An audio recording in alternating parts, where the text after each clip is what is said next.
The morning sun cast long shadows across the crystal towers of Zalera. Prime as Administrator Veltar stood at the observation deck of the Central Command building.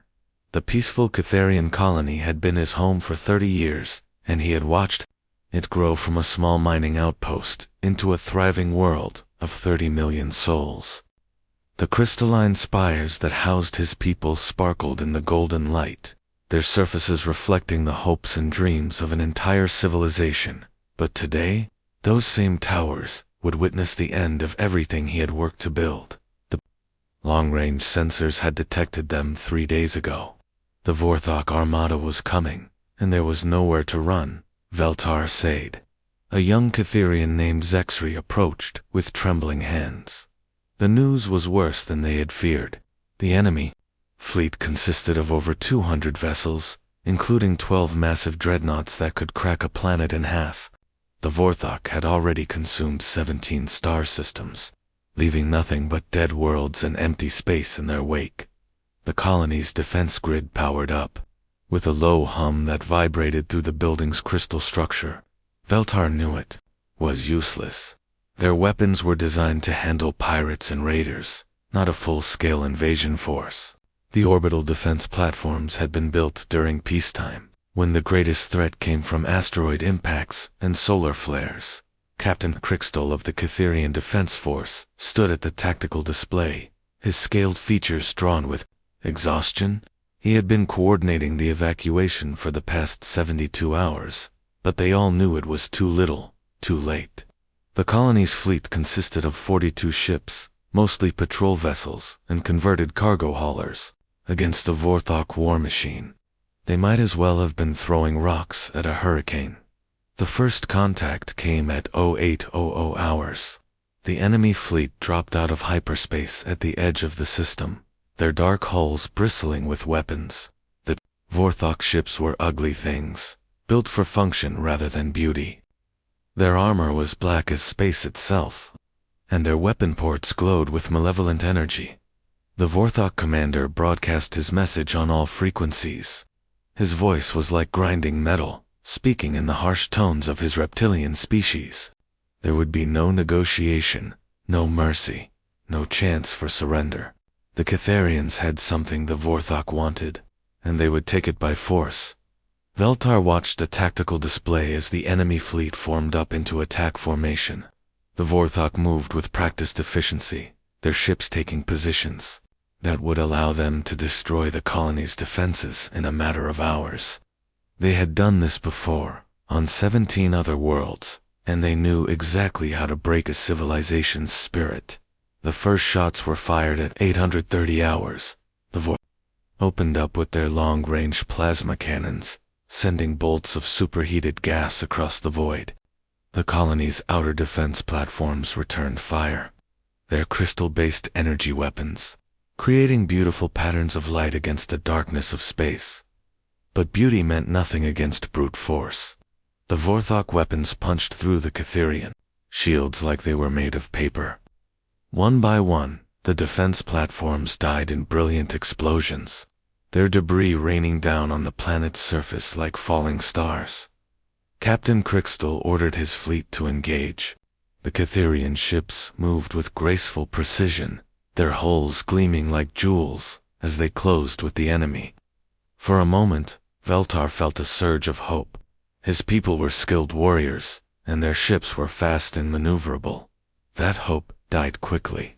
The Vorthok dreadnoughts opened fire with their main batteries, sending streams of energy that tore through the Catharian formation. The elegant ships of the colony's fleet shattered like glass, their crystal hulls unable to withstand the brutal efficiency of Vorthok firepower. The communications officer reported that 12 Catharian vessels had been destroyed in the first exchange. The enemy had suffered no losses at all. Their shields were too strong, their armor too thick, their weapons too powerful. The colony's defenders were fighting a losing battle, and everyone knew it. Veltar activated the emergency broadcast system. His voice carried to every home, every building, every shelter on the planet. The evacuation order was given, though they all knew there was nowhere to go. The transport ships were already overloaded, and the nearest safe harbor was 3 days away. The second wave of attacks came at 0900 hours. The Vorthok had finished with the outer defenses and were now targeting the orbital stations. The massive structures that housed the colony's government and military command came under concentrated fire. One by one, they burned in the vacuum of space, their lights going out like candles in the wind. Captain Crystal's flagship, the crystal cruiser Morning Star, took a direct hit from a Vorthok dreadnought. The ship's hull cracked along its length, atmosphere streaming out into space.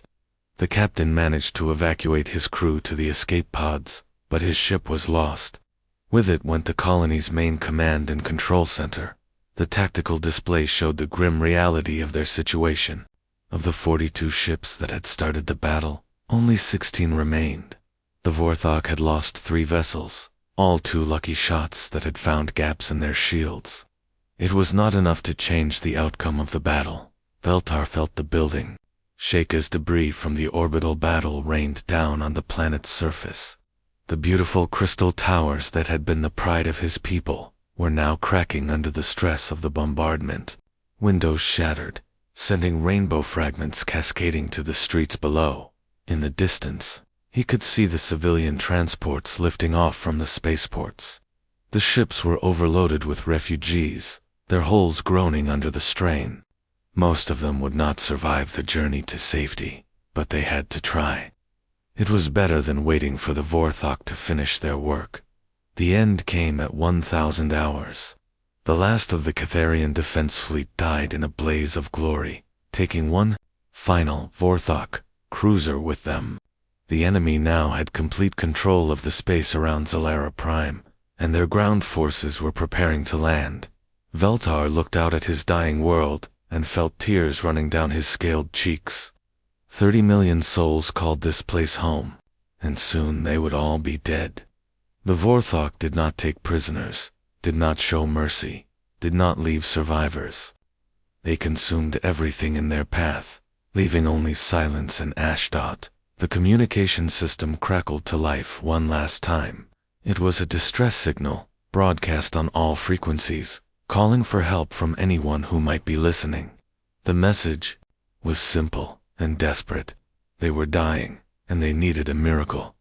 But miracles were in short supply in the cold darkness of space. Captain Jake Morrison was 3 days out from the Kepler station when the distress signal reached his ship. The Aurora's Dream was a converted cargo hauler, nothing special to look at, but she was reliable and fast enough to make the outer rim. Rundstad kept the frontier colonies supplied with medicine and food. Morrison had been running cargo for 15 years, ever since he left the Terran Defense Force after the border wars. He preferred the quiet life of a merchant captain to the violence of military service. But sometimes the galaxy had other plans. The signal came through on the emergency frequency, weak and broken by interference. Lisa Hayes, his communications officer, worked to clean up the transmission, while Morrison studied the star charts.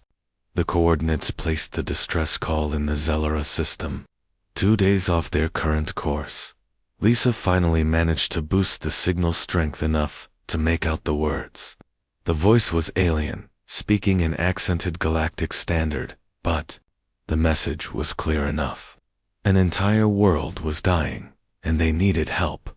Morrison called his crew to the bridge. There were only 5 of them aboard the Aurora's Dream, but they had been together for years and trusted each other with their lives. Danny Torres, the chief engineer, was a wizard with ship systems. Amy Chen handled medical duties and cargo management. Ben Parker served as navigator and weapons officer, though their single plasma cannon was meant for clearing asteroids, not fighting wars. The crew gathered around the tactical display as Morrison explained the situation. The Cathars were under attack by the Vorthok, a species none of them had heard of before. The colony's defenses had been destroyed, and millions of civilians were about to die. Amy Chen pulled up the medical files on Catharian physiology. They were a peaceful species, evolved from reptilian ancestors, with a culture based on art and trade. They had never been involved in any major conflicts, and had no enemies that anyone knew of. The attack made no sense. Danny Torres checked the ship's cargo manifest.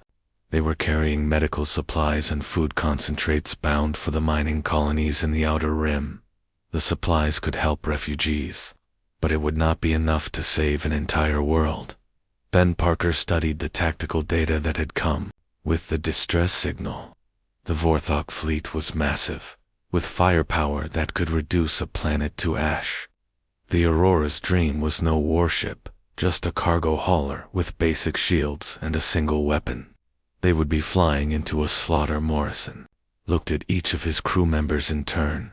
They had signed on for cargo runs, not rescue missions. He would not order them to follow him into what was likely a suicide mission. The choice had to be theirs. Lisa Hayes spoke first. She had been listening to the Catharian transmissions as they came in, and she had heard the voices of children calling for their parents. She could not walk away from that. The others nodded their agreement. They were a crew, a family, and they would face whatever came together. Morrison changed course for the Zelaros system. The Aurora's Dream was not fast enough to reach the colony in time to help with the battle, but they might be able to save some of the civilians. It was not much, but it was something. The journey took 36 hours. During that time, they monitored the transmissions from the doomed colony. The reports grew steadily worse. The Catharian defense fleet had been destroyed. The orbital stations were burning. The enemy was preparing to land ground forces. Amy Chen worked to prepare the medical bay for casualties. The Aurora's Dream had been designed to carry cargo, not people, but they could convert some of the storage compartments into temporary shelters.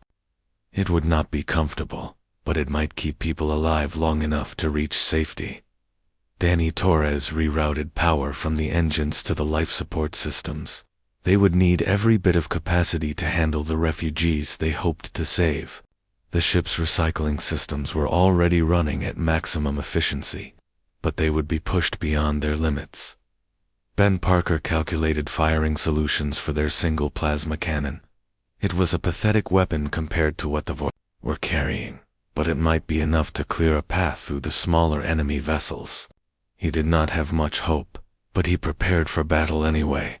Morrison tried to contact the nearest Terran Defense Force base. The Kepler station was 3 days away at maximum warp, too far to provide immediate assistance. He sent a message anyway, explaining the situation and requesting backup. The reply came back 12 hours later. No ships were available. The colony was on its own. The Aurora's Dream dropped out of hyperspace at the edge of the Zelera system to find a scene of devastation. The colony's orbital defenses were gone, reduced to glowing debris that painted the darkness with their death. The Vorthok fleet hung in space around the planet like a swarm of black insects, their weapons trained on the surface below. Morrison opened a channel to the colony's emergency command center. The response came from General Crystal, who had taken command after the destruction of the main fleet. His voice was tired, but determined. He thanked Morrison for coming, though they both knew it was too late to change the outcome of the battle. The general explained the situation on the ground. The Vorthok had begun their invasion, sending dropships full of soldiers to the planet's surface. The colony's remaining defenders were fighting street by street, building by building, but they were outnumbered 1,000 to 1. Morrison asked about evacuation plans. The general's response was heartbreaking. The colony's transport fleet had been destroyed in the first wave of attacks. The few ships that remained were already overloaded with refugees. There was no way to evacuate 30 million people. Lisa Hayes worked to establish contact with the civilian population. Her communications array was more powerful than the military units, and she was able to reach survivors in the underground shelters. The reports were all the same. The Vorthok soldiers were advancing through the cities, killing everything in their path. The enemy ground forces were unlike anything the Catharians had ever faced. They were heavily armored, carrying weapons that could punch through building walls. They moved with mechanical precision, clearing each structure before moving on to the next. There was no cruelty in their actions, no anger or hatred. They simply killed because that was what they had been programmed to do. Morrison brought the Aurora's dream closer to the planet, staying just outside the range of the Vorthok weapons. The cargo ship was small enough to avoid notice, but one wrong move would bring the entire enemy fleet down on them. Amy Chen monitored the medical emergency frequencies. The hospitals were overflowing with wounded, and the medical staff were working around the clock to save lives. She wished she could do more, but the Aurora's dream was just one ship against an entire invasion force. Danny Torres reported that the ship's systems were holding steady, but they were running close to their limits. The modified life support could handle maybe 1,000 refugees, and only for a few days. After that, they would start running out of air and food. Ben Parker tracked the movement of the Vorthok fleet. The enemy ships were moving into position for orbital bombardment. Once that began, nothing on the planet's surface would survive. The Catherians had maybe 6 hours before their world became a ball of molten rock. Morrison made the decision to attempt a rescue mission. The Aurora's dream would land at the colony's main spaceport and evacuate as many civilians as possible. It was dangerous, probably suicidal, but it was the only chance they had to save any lives. The descent through the atmosphere was a nightmare. The sky was filled with smoke and debris from the burning cities. Vorthok fighter craft swarmed through the air, hunting for any sign of resistance. Morrison had to use every trick he had learned in his years as a pilot to avoid being spotted. The spaceport was in chaos. Thousands of Catherian civilians had gathered there, hoping for rescue that would never come. The Aurora's dream touched down amid the crowd, and Morrison opened the cargo bays.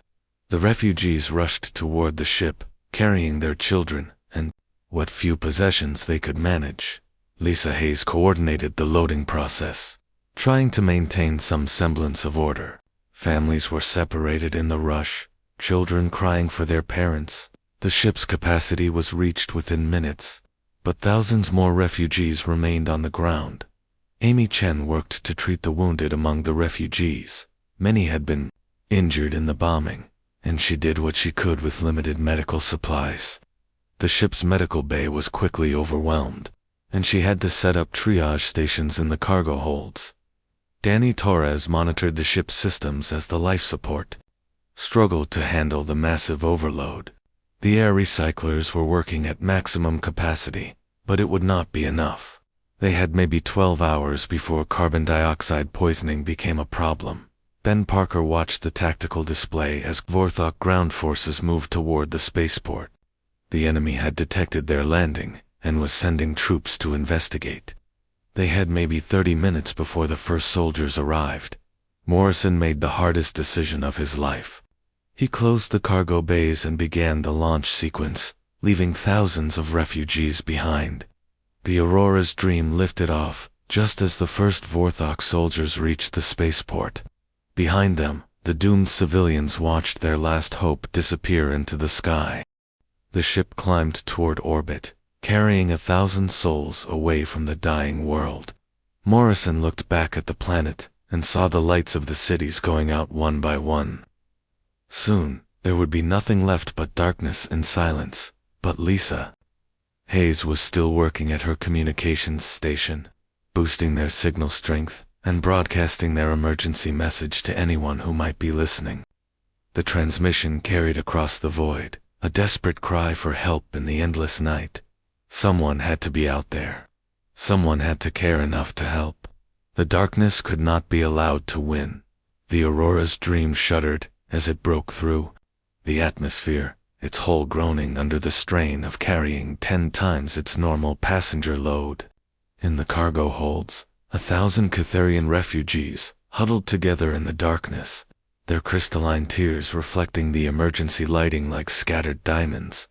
Morrison gripped the pilot's controls as Vorthok fightercraft swarmed around his ship. The enemy pilots seemed confused by the cargo vessel's presence, unsure whether it represented a threat. Their hesitation bought Morrison the precious seconds he needed to clear the planet's gravity well. In the medical bay, Amy Chen worked frantically to save lives. The wounded refugees had been hurt in the bombing of their cities, and many needed immediate surgery. She had converted the ship's small medical facility into a makeshift trauma center, but she was only one person with limited supplies. A young Catherian child, no more than 6 years old, clung to her mother's broken body. Amy knelt beside them, checking for vital signs. The mother was beyond help, but the child would live. Amy gently lifted the orphaned youngster, whispering words of comfort in broken Catherian. Danny Torres monitored the ship's systems from the engine room. The life support was struggling to process the carbon dioxide being produced by so many passengers. He had rerouted power from non-essential systems, but the recyclers were still running at 150% capacity. The gravity generators were failing under the weight of the refugees. Torres had to manually adjust the field strength every few minutes to prevent the ship from tearing itself apart. Sweat poured down his face as he worked, knowing that one mistake could kill everyone aboard. Ben Parker tracked the Vorthok fleet from the weapons station. The enemy ships were moving into bombardment positions around the planet. Their massive cannons were charging up, preparing to reduce the surface to molten slag. The refugees they had saved would be the only survivors of their entire civilization. Lisa Hayes continued broadcasting their distress signal, boosting the transmission power beyond safe limits. The communications array was overheating, but she ignored the warning lights. Someone had to hear their call for help. Someone had to know what was happening here. The response came from the deep space monitoring station at Kepler 442. Lieutenant Commander Rick Barnes had been on duty when the message arrived, and he immediately recognized the strategic importance of the situation. The Vorthok were expanding their territory, and if they were not stopped, they would eventually reach human space. Barnes forwarded the message to Sector Command, flagging it as Priority 1. The transmission would take hours to reach the nearest military base, but it was their only hope. The Catherians were dying, and the galaxy was about to lose an entire species. On the surface of Zalera Prime, the last defenders made their final stand. General Crystal had gathered the survivors in the capital city's central district, turning the crystal towers into fortified positions. The Vorthok ground forces were advancing through the streets, their heavy weapons reducing buildings to rubble. The enemy's soldiers were unlike anything the Catherians had ever faced. They stood 3 meters tall, their bodies covered in thick armor that could deflect energy weapons. Their faces were hidden behind metal masks that made them look like demons from some ancient nightmare. The Vorthok moved with mechanical precision, clearing each building before advancing to the next. They showed no emotion, no mercy, no hesitation. They were the perfect soldiers, bred for war and programmed to kill. The peaceful Catherians had no chance against such monsters. General Crystal watched from his command post as his people died. The crystal spires that had been the pride of their civilization were cracking under the bombardment. The beautiful city that had taken centuries to build was being destroyed in a matter of hours. The general's aide, a young officer named Texri, reported that contact had been lost with the outer districts. The Vorthok had overrun the defensive positions and were now advancing on the city center. They had maybe 2 hours before the final assault began. Crystal activated the emergency broadcast system one last time. His voice carried to every surviving shelter, every hidden bunker, every desperate family hiding in the ruins. He told them that help was coming, though he knew it was a lie. The Aurora's dream had escaped with 1,000 refugees, but 30 million souls remained trapped on the dying world. The Vorthok fleet commander, Admiral Vexver, watched the planet's surface from the bridge of his flagship. The conquest was proceeding according to plan. The enemy defenses had been neutralized, and the ground forces were completing their sweep of the population centers. Vexver had led 17 similar campaigns, reducing entire civilizations to ash and bone. The Catharians were no different from the others. They had resources his people needed, and they were too weak to defend themselves. It was the natural order of things. The Admiral's tactical officer reported that a single enemy vessel had escaped the system. It was a small cargo ship, barely worth pursuing.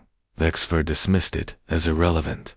A few thousand refugees could not threaten the might of the Vorthok Empire. Aboard the Aurora's Dream, Morrison faced an impossible choice. The ship was barely holding together under the strain of its overloaded cargo. The life support systems were failing, and they were still 2 days from the nearest safe harbor. Many of the refugees would die before they reached safety. Amy Chen reported that 17 passengers had already succumbed to their injuries. The bodies were stored in the ship's freezer compartments, awaiting proper burial. The survivors were growing weaker by the hour, and she was running out of medical supplies. Danny Torres warned that the engine core was becoming unstable. The extra power drained from the life support systems was causing fluctuations in the antimatter containment field. If it failed, the ship would be vaporized in seconds. Ben Parker monitored the communications channels, listening for any sign of rescue.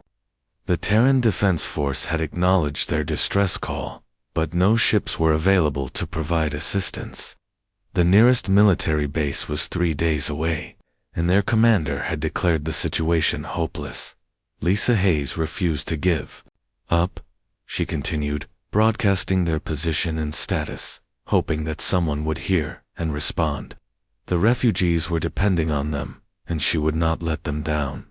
The darkness might be winning, but she would fight it with every breath in her body. Morrison made the decision to push the engines beyond their safe limits. The Aurora's Dream accelerated toward the nearest inhabited system, racing against time and the failing life support. The ship's hull groaned under the stress, and warning lights flashed throughout the bridge and the cargo holds. The Catharian refugees prayed to their ancient gods for deliverance. They had lost everything they had ever known, but they clung to hope. The humans who had rescued them were risking their lives to save strangers, and that gave them strength. The ship's artificial gravity flickered and died, leaving the passengers floating in zero gravity. The emergency lighting failed in several compartments, plunging the refugees into darkness. But still they held on, trusting in the courage of their rescuers. Amy Chen worked without rest, moving from patient to patient in the weightless environment. She had given up trying to save everyone, and was now focused on keeping the most critical cases alive. Her medical training had not prepared her for this, but she refused to surrender. Danny Torres performed miracles in the engine room, rerouting power and bypassing failed systems. The ship was falling apart around them, but he kept it running through sheer determination. The refugees were counting on him, and he would not let them down. Ben Parker calculated their trajectory, looking for any way to shave time off their journey. The nearest space station was still 36 hours away, but he found a route through an asteroid field that could cut 6 hours off their travel time. It was dangerous, but they had no choice. Lisa Hayes detected something on the long-range sensors. Multiple contacts were approaching from the edge of the system, moving at high speed. She enhanced the signal, trying to identify the newcomers. The energy signatures were unlike anything in the galactic databases. Morrison looked at the tactical display and felt his heart racing. The contacts were too large to be cargo ships, too fast to be civilian vessels. They were military craft, but the Vorthok had no reason to pursue a single refugee ship, and the Terran Defense Force had no vessels in this sector. The lead ship broadcast on all frequencies, its message clear and strong. The voice was human, speaking with the authority of command, Admiral Kate Sullivan, of the Terran Defense Force battleship. Retribution had received their distress call, and was responding with a full battle group. Morrison could hardly believe what he was hearing. The cavalry was coming, riding to the rescue like something out of an old Earth Western. The Catharians were about to learn that humans did not abandon their friends, no matter how dark the situation might seem. The refugees in the cargo holds began to weep with joy as the news spread throughout the ship. They were not alone in the darkness. Help was coming, and it carried the fury of an entire species that had decided to make a stand. The long night was almost over. Dawn was breaking across the galaxy, and it carried the thunder of human warships. Screaming out of the void, the space around Zalera Prime suddenly filled with impossible light as reality tore itself apart. The hyperspace exit portals blazed like newborn stars, and from their fiery depths emerged ships that defied everything that Vorthok thought they knew about war. The Terran Defense Force battleship Retribution was a kilometer of armored death, its hull bristling with weapons that could crack moons. Flanking it were the heavy cruisers Vengeance and Defiance, their sleek forms cutting through space like predators stalking prey. Around them, a screen of destroyers spread out in perfect formation, their missile tubes already loaded and ready. Admiral Kate Sullivan stood on the bridge of the Retribution, her gray eyes hard as steel. She had been fighting the Vorthok for 3 years, ever since they had first crossed into human space. She knew their tactics, their weaknesses, their arrogance. Today, she would use all of that knowledge to save the dying world below. The Fleet Commander, Admiral Dexfer, stared at the tactical display in confusion. The human ships were broadcasting impossible power readings. Their engines alone generated more energy than his entire fleet combined. It had to be some kind of sensor error or deception. Vexver opened a communication channel to the human flagship. His voice carried the authority of 17 conquered worlds, the confidence of a species that had never known defeat. He demanded that the newcomers withdraw immediately or face the consequences.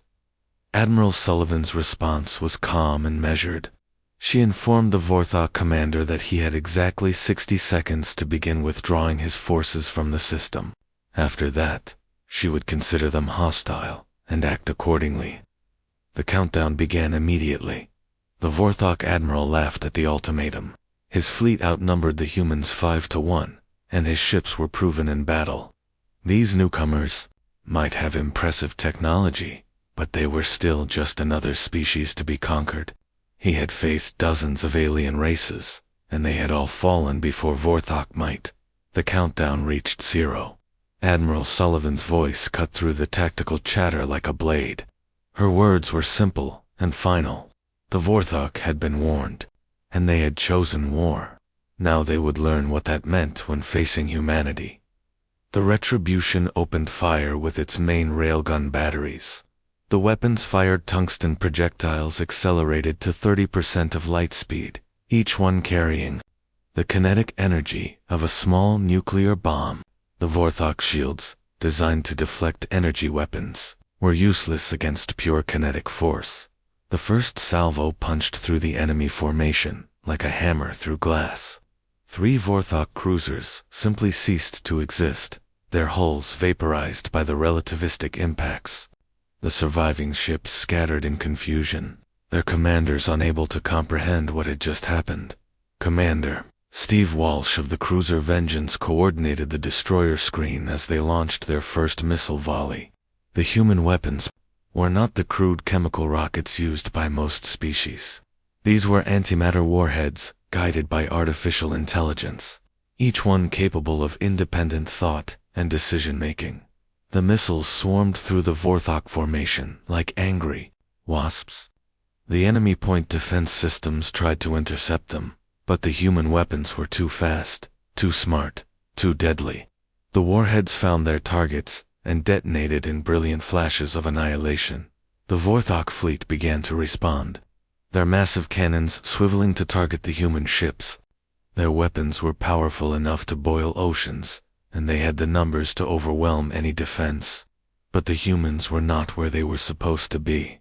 The Terran ships moved with impossible grace, their advanced engines allowing maneuvers that should have been lethal to their crews. They danced between the enemy fire, their inertial dampeners negating forces that would have crushed normal humans. The Vorthok weapons fired at empty space while the humans struck with surgical precision. Admiral Vexfer watched his fleet die and felt something he had never experienced before: fear. The humans were not fighting like any species he had encountered. They showed no mercy, no hesitation, no concern for their own losses. They fought like demons, bringing death on wings of fire and steel. The Vorthok attempted to adapt, clustering their ships together for mutual protection. The humans responded by launching nuclear-tipped torpedoes that turned entire formations into expanding clouds of plasma. The enemy's numerical advantage meant nothing when their ships were being destroyed faster than they could react. Lieutenant Colonel Rick Barnes, Admiral Sullivan's tactical officer, reported that the planet's surface bombardment had ceased.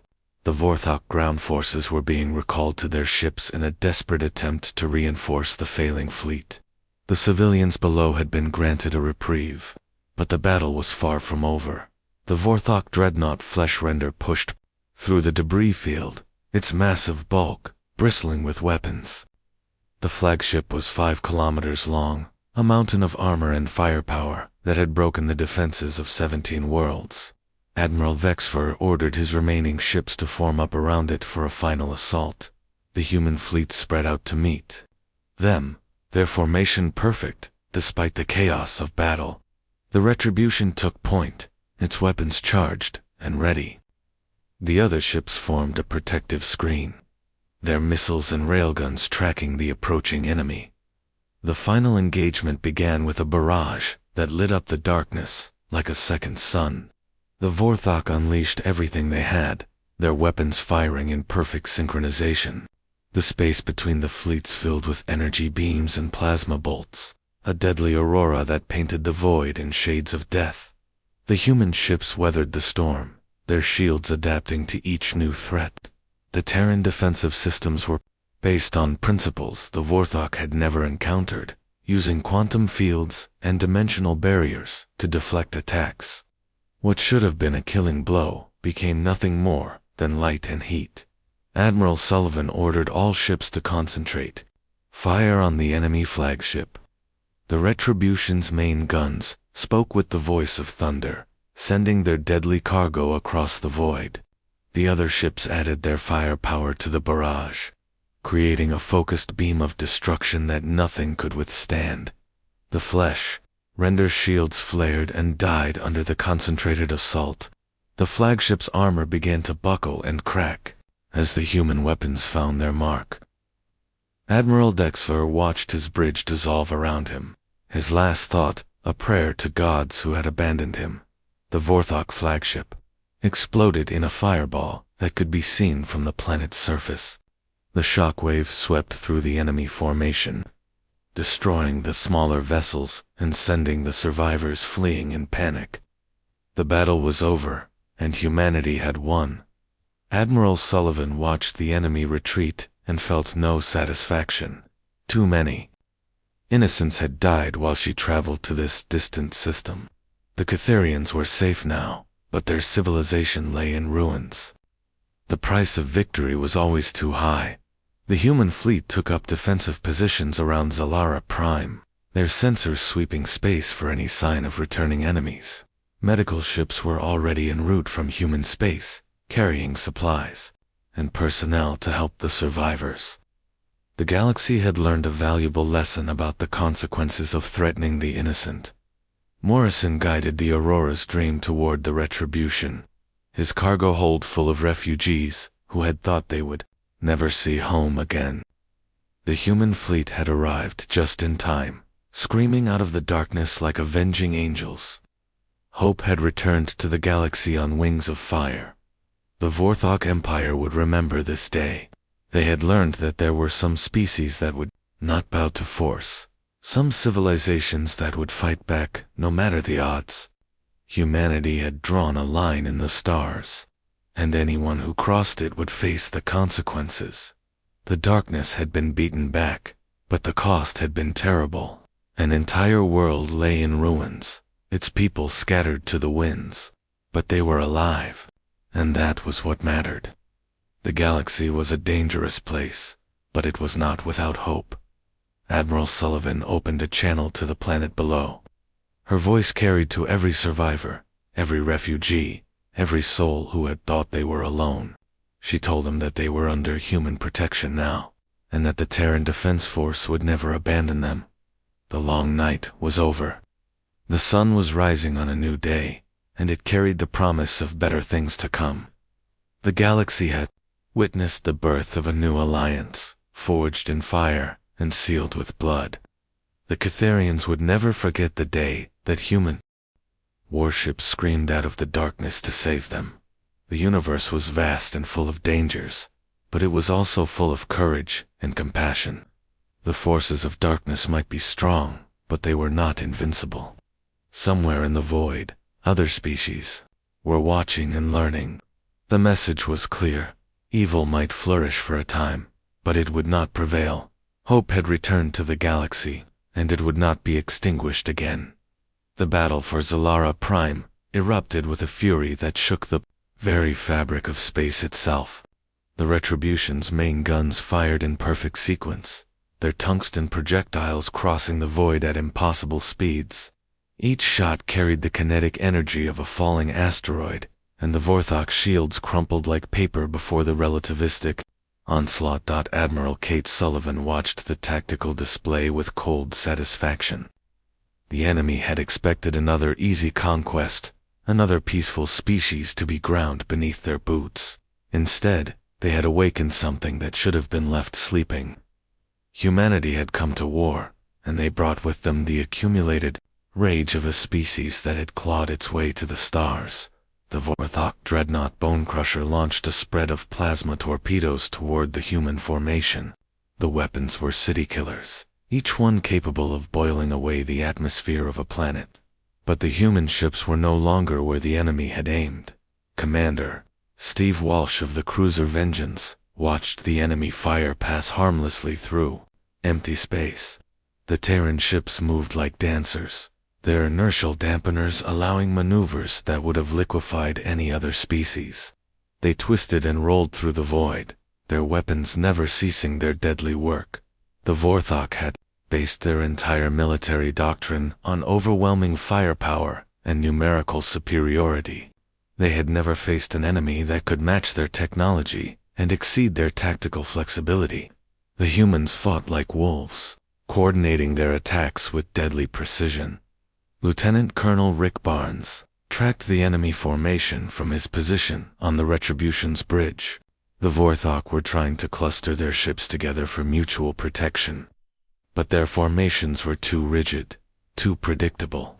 The humans had studied their tactics for 3 years, and they knew exactly how to exploit their weaknesses. The destroyer screen launched their second missile volley, and the void filled with the bright trails of antimatter warheads. The Vorthok point defense systems tried desperately to intercept the incoming weapons.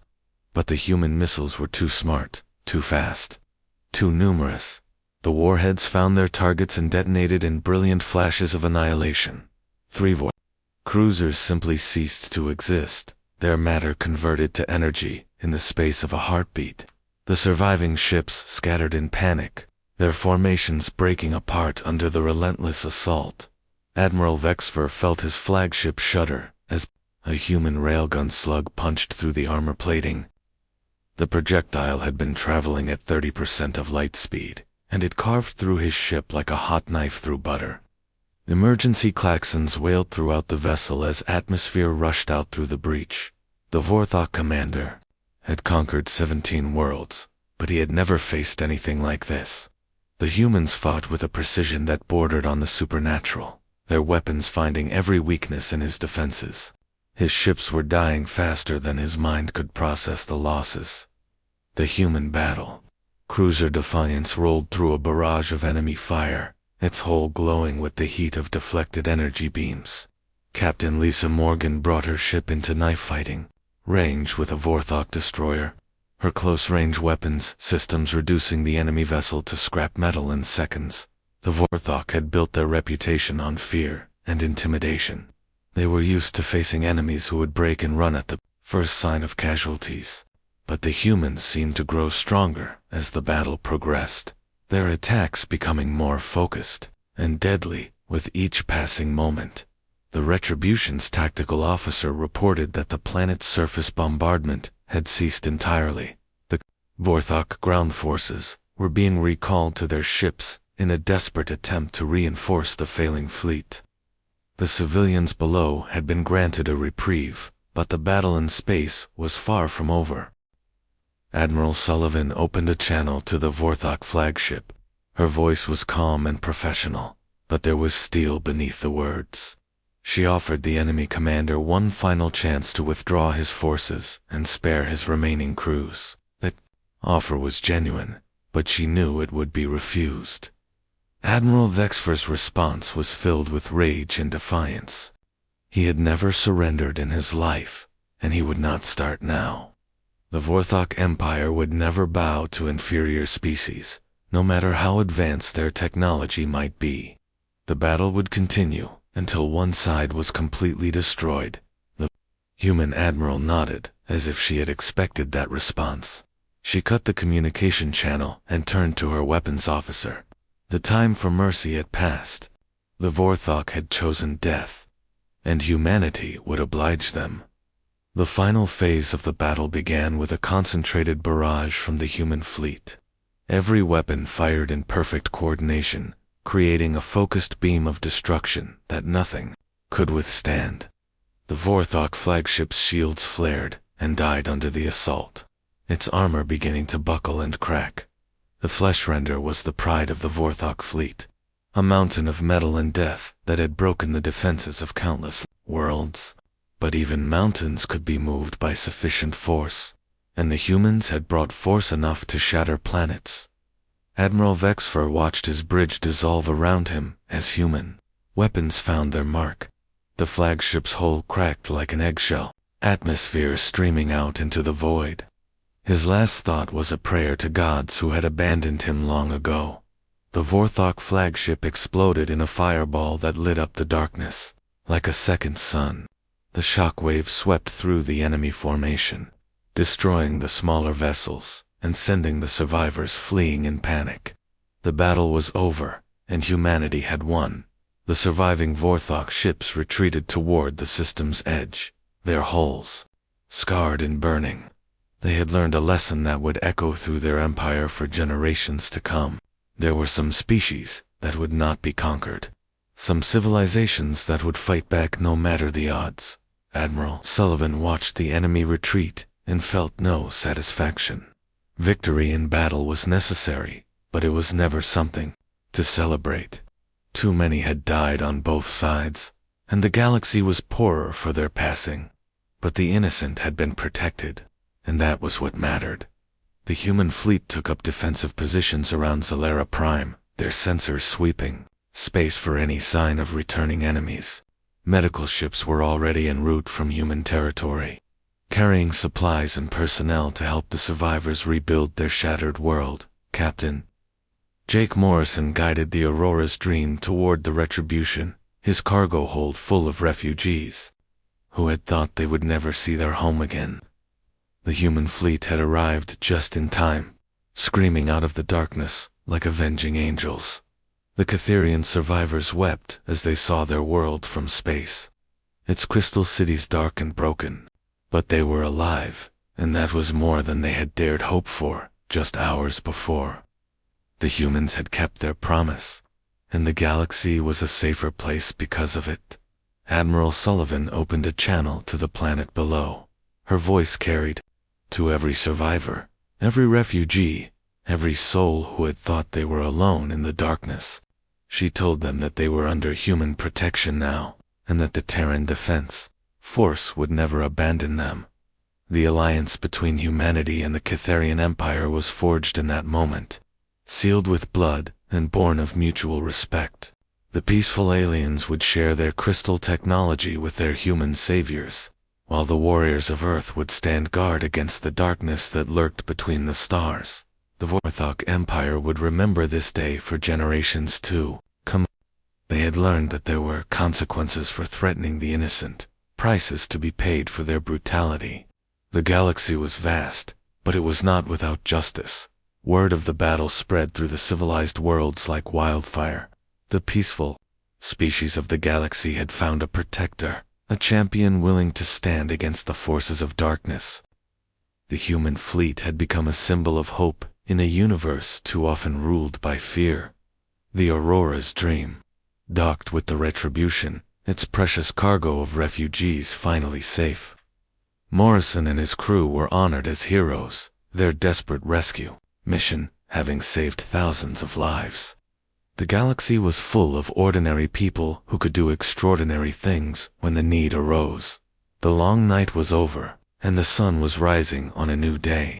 The Catharians would rebuild their world, stronger and wiser than before. The galaxy had witnessed the birth of a new alliance, one that would stand against the darkness for generations to come. The universe was vast and full of dangers, but it was also full of courage and compassion. The forces of evil might be strong, but they were not invincible. Somewhere in the void, other species were watching and learning. The message was clear: those who threatened the innocent would face the consequences. Hope had returned to the galaxy, carried on the wings of human warships that had screamed out of the darkness to save the dying. The light of civilization would not be extinguished, not while there were those willing to fight for it. The stars themselves seemed to shine brighter, as if celebrating the victory of good over evil. The galaxy was a dangerous place, but it was not without hope, and sometimes, when the darkness seemed absolute, that hope would come screaming out of the void with weapons blazing and hearts full of righteous fury. The human way of war had been revealed to the galaxy, and it would never be forgotten. They fought not for conquest or glory, but for the simple belief that the innocent deserved protection. It was a lesson that would echo through the ages, a reminder that even in the darkest times, there were those who would stand against the night.